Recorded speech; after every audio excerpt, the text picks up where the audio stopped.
Hello chers parents héroïques, aujourd'hui je vais te parler du sucre dans l'alimentation de ton bébé aux besoins intenses parce que l'intensité est déjà suffisamment difficile à gérer et à encaisser au quotidien pour ne pas lui mettre directement de l'essence dedans.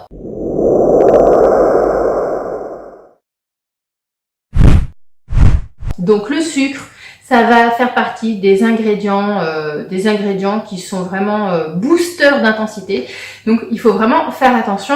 Je t'explique un petit peu plus en détail comment t'y prendre. Alors, il s'avère que dans le commerce, il y a beaucoup de préparations à destination, soi-disant, des bébés qui sont pleines de sucre. Donc la première chose que je t'invite à faire, c'est de regarder la composition de ce que tu achètes pour ton bébé aux besoins intenses. Donc tout ce qui va être glucides, sucre, etc.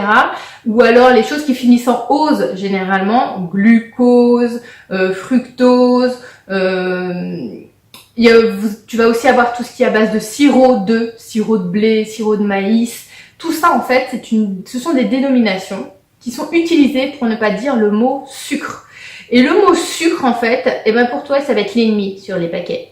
Parce que ce sucre-là va déclencher une nervosité beaucoup plus importante chez ton bébé aux besoins intenses. Donc, ça veut pas dire que si tu enlèves le sucre, tu n'auras pas un bébé aux besoins intenses, que ton bébé ne sera plus intense. Ce n'est pas ça, mais en tout cas, tu vas couper une source d'énergie de l'intensité qui est le sucre. Parce que le sucre a déjà un gros impact sur le comportement, l'agressivité, des enfants qui ne sont pas des enfants aux besoins intenses. Alors sur un bébé aux besoins intenses, je te raconte pas l'effet que ça peut avoir.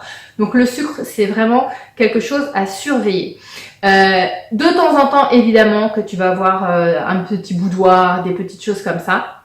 Essaye de voir si tu as des petites techniques de remplacement, s'il y a autre chose qui peut satisfaire ton enfant.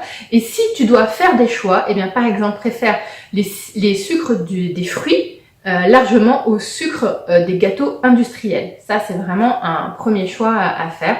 Donc, plutôt des petites gourdes de compote quand ton enfant est en âge de prendre ça, plutôt que le grignotage des petits boudoirs sucrés, de tout ce qui est de tout ce qui est très sucré comme ça. Alors, évidemment, tout ce qui est jus, soda et tout, alors là, ce n'est pas possible parce que tu vas vraiment souffrir après et ce n'est pas bon pour la santé de ton enfant et ce n'est pas bon pour ton moral à toi après non plus. Donc essaye de voir, de temps en temps en fait, choisis des moments pour le donner en t'attendant à ce que peut-être après il y ait un pic d'intensité ou qu'il y ait que tu aies des moments plus difficiles à gérer.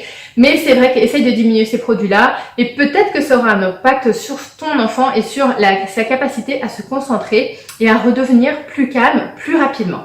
Excellente journée à toi!